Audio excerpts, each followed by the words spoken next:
Once upon a time, in a quiet, picturesque town called Willowbrook, tucked gently between soft rolling hills blanketed in wildflowers and a wide, shimmering river that sang softly as it wound its way through the valley, life moved at a gentle, unhurried pace. The houses were painted in warm pastels, soft yellows, gentle blues, and creamy whites, with flower boxes spilling over with geraniums and petunias. Children played in the streets until dusk, their laughter mixing with the calls of birds returning to their nests. At the very center of this charming place stood the Willowbrook Public Library, a small but beloved building made of weathered red brick and topped with a steep, slate-gray roof. Ivy climbed lovingly up its walls, framing tall arched windows that glowed golden in the late afternoon sun. Inside the library, the air always carried the comforting scent of old paper, polished wood, and a hint of lavender from the sachets the librarian, Mrs. Evergreen, placed between the shelves. Tall wooden bookcases lined every wall, reaching almost to the high ceiling, each one crammed with volumes of every kind, picture books with bright illustrations for the little ones, thick histories for the scholars, mysteries that kept readers up past bedtime, and fairy tales that sparked dreams. Sunlight filtered through the windows in lazy beams, dancing with motes of dust that seemed to float like tiny stars. On one particular shelf near the back corner, where the light was warmest but the traffic of visitors was lightest, stood a very special book. It was not tall or particularly thick compared to its neighbors, but it drew the eye immediately. Its cover was a deep, rich crimson, like the heart of a ruby caught in sunlight, and it gleamed as though freshly polished even though no one had touched it in years. The edges of its pages were gilded in real gold leaf that caught every stray beam and sent tiny sparks of light dancing across the floor. A faint, intricate pattern of vines and stars was embossed on the cover, so delicate it looked almost alive, as if the vines might sway if you watched long enough. This was no ordinary book. Long ago, perhaps centuries, though time worked differently for such things, it had been crafted by an ancient storyteller who believed stories were the most powerful magic in the world. The Red Book of Adventures, as it secretly called itself, contained not just words on paper but doorways to living tales. Each page held a world waiting to unfold, populated by heroes and heroines who breathed, laughed, cried, and learned. It held secrets of bravery, lessons in friendship, reminders of kindness, and whispers of wonder that could change a heart forever. But the book was patient. It would not open for just anyone. It waited for the right reader, someone with curiosity, courage, and a heart open to magic. Years passed, seasons turned, children grew into adults and brought their own children to the library, yet the Red Book remained untouched on its shelf. Dust settled lightly on its cover from time to time, only to be gently brushed away by Mrs. Evergreen during her evening rounds. The book waited, its golden edges glowing softly, as if it knew its time would come. One bright Sunday afternoon in early summer, when the air was sweet with the scent of blooming honeysuckle and the river sparkled like scattered diamonds under the sun, a girl named Emily Harper stepped through the heavy oak doors of the library. Emily was 10 years old, with chestnut brown hair tied in a loose braid that always seemed to escape its ribbon, freckles across her nose like a sprinkling of cinnamon, and bright hazel eyes that missed nothing. She wore her favorite green dress with pockets deep enough for treasures, smooth river stones, feathers, bits of sea glass she had collected on family trips, and sturdy sandals that had seen many adventures in the meadows behind her house. Emily loved stories more than anything else in the world. At home, her room was a nest of books, stacked on the floor, piled on her desk, tucked under her pillow. She read fairy tales before breakfast, mysteries during lunch, and fantasies under the covers with a flashlight long after her parents thought she was asleep. She often imagined herself as the heroines in those tales, climbing beanstalks, sailing with pirates, discovering hidden kingdoms. But lately, she had begun to feel that real life in Willowbrook, while cozy and safe, was missing something. She wanted an adventure of her own, something extraordinary that would make her heart race and her spirit soar. That Sunday, her parents were busy in the garden, and her little brother was napping, so Emily had permission to walk to the library alone. She pushed open the door, the bell above it tinkling cheerfully, and breathed in the familiar, comforting smell. Mrs. Evergreen looked up from her desk and smiled warmly. "Good afternoon, Emily dear. Looking for something new today?" "Maybe," Emily replied, already wandering toward the shelves. "Something magical, perhaps." Mrs. Evergreen chuckled softly. "Magic is always hiding somewhere if you look with the right eyes."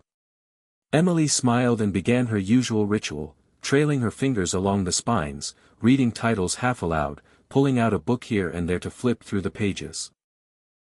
She moved deeper into the stacks, past the picture books, past the adventure section, into the quieter corner where older, less visited volumes lived.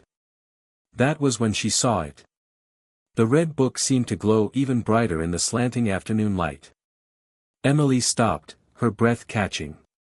It looked alive, as if it had been waiting just for her. She reached out slowly, half expecting it to vanish like a dream. Her fingers brushed the cover, warm, almost pulsing. And a tiny shiver ran up her arm, not of fear, but of excitement. She lifted it carefully from the shelf. It was heavier than it looked, solid and real in her hands. The golden edges shimmered as she tilted it. No title appeared on the cover or spine, only that beautiful embossed pattern. Heart pounding, she opened it to the first page. At first, there was only blank cream paper. Then, slowly, elegant silver words began to appear, as if an invisible hand were writing them right before her eyes. "Welcome, dear reader," the word said. "I am the Red Book of Adventures. Are you ready to embark on a journey with me?" Emily gasped. The book was speaking, not aloud exactly, but the words vibrated in her mind, gentle and melodic, like a kind grandmother telling a bedtime story. She looked around. The library was quiet, Mrs. Evergreen was far away at the front desk, humming as she sorted returns. No one else was near. Emily swallowed, then whispered, "Yes. I'm ready." The pages fluttered as if a soft breeze had blown through them, though the air in the library was still. Colors swirled up from the paper, emerald greens, sapphire blues, sunlight yellows, and wrapped around Emily like warm silk. The world tilted gently, the library shelves fading, the scent of old books replaced by pine, moss, and fresh running water. When the colors cleared, Emily stood in a lush, enchanted forest. Towering trees stretched high overhead, their leaves 1,000 shades of green, filtering the sunlight into golden patches on the forest floor. Ferns brushed against her legs, soft and cool. A sparkling stream wound nearby, its water so clear she could see rainbow trout darting like living jewels. Birds with feathers of ruby and turquoise sang melodies she had never heard before. And everywhere, there was life. Talking animals, she realized with wonder, moving purposefully through the undergrowth. A soft voice spoke from the book, which now floated gently before her, open to a new page. "Your first adventure awaits, Emily," it said.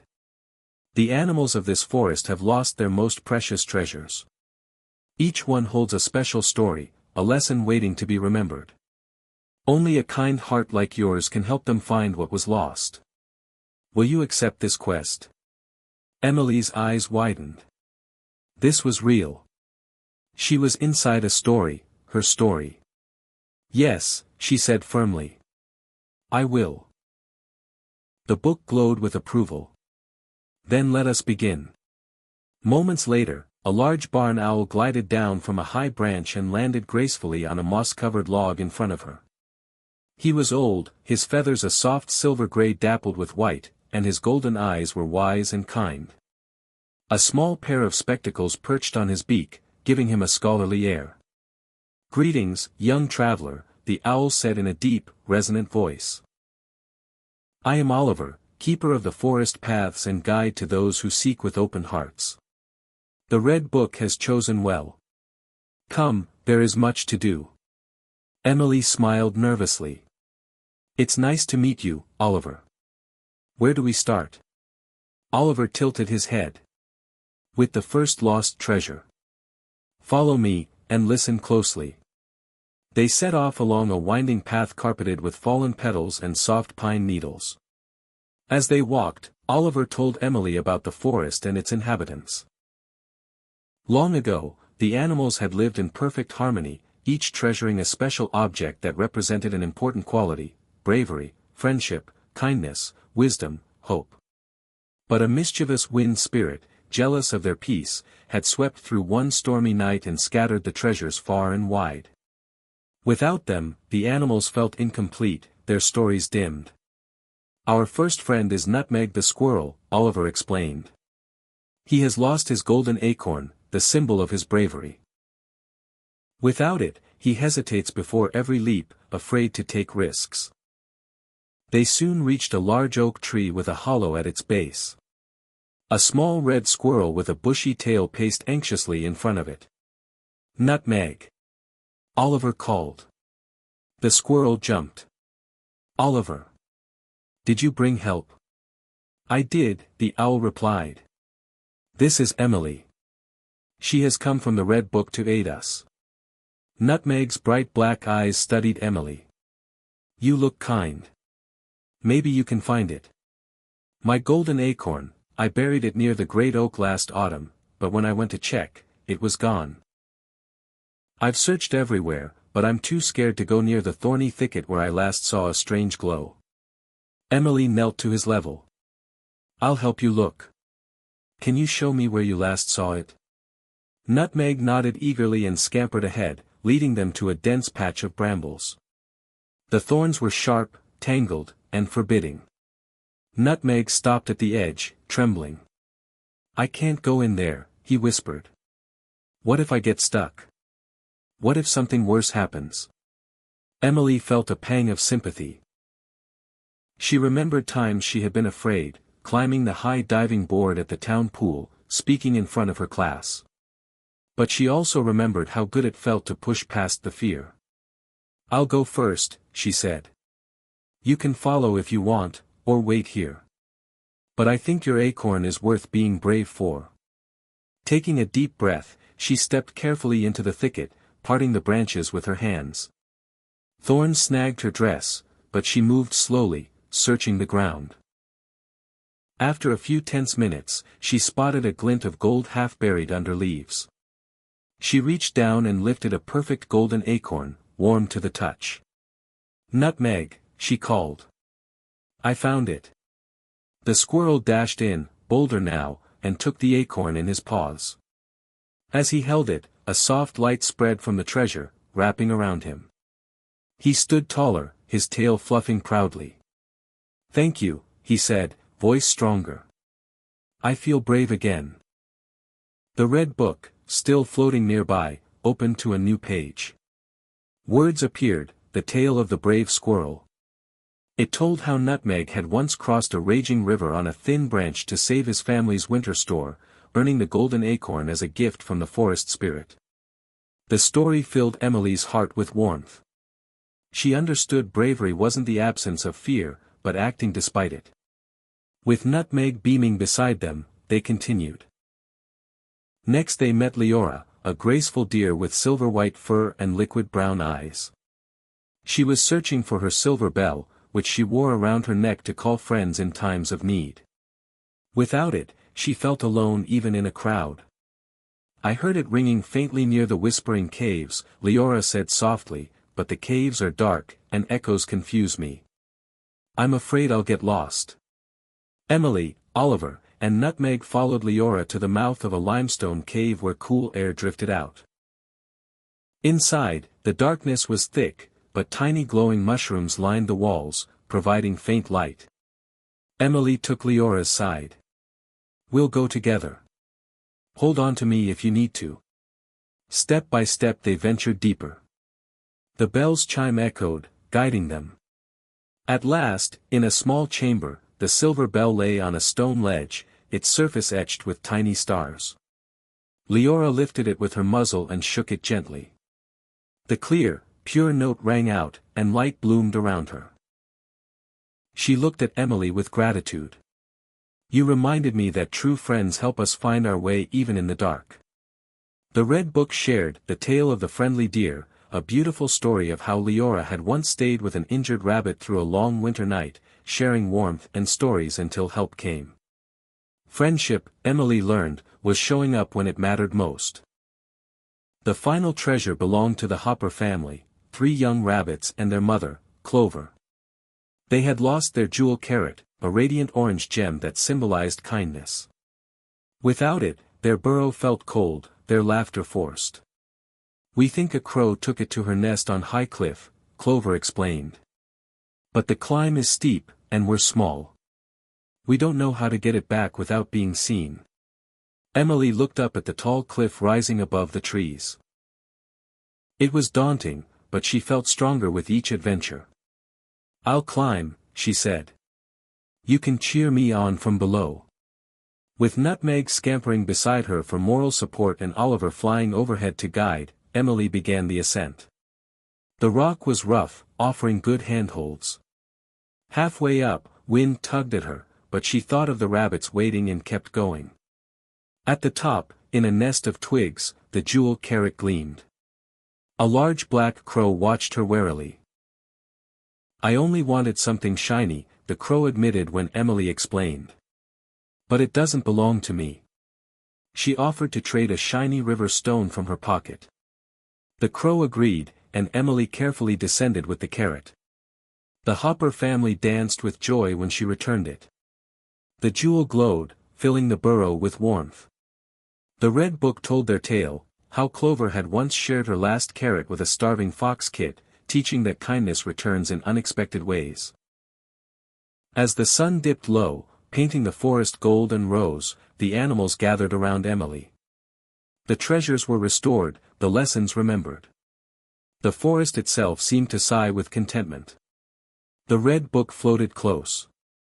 "Thank you, Emily," it said warmly. "You have shown great courage, deep friendship, and true kindness.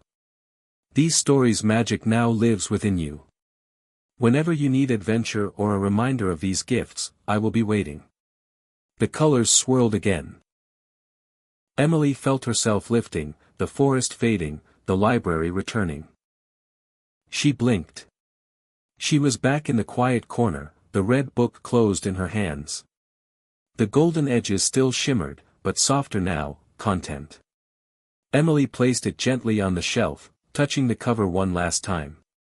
"Thank you," she whispered. She walked out into the late afternoon sun, her heart full. The world looked the same, hills, river, houses, but she felt different. Braver. Kinder. More connected.